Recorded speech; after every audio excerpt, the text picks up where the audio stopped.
Повеќегодишното барање на граѓаните кои живеат на улицата Ѓошо Сламката за нејзина реконструкција, општината им го исполни, изјави градоначалникот Иван Јорданов.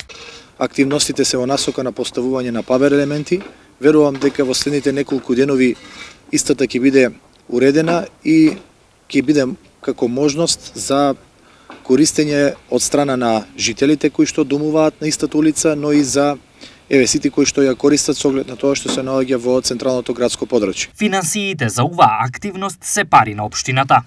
Повеќе од половина милион денари се одвоени за уредување на улицата Ѓошо Сламката, која што за јавноста се наоѓа во Горно Мало, и верувам дека по завршување на активностите предвидени на истата улица ќе се лоцираме со други активности на останати улици предвидени во програмата и во буџетот на општина Штип.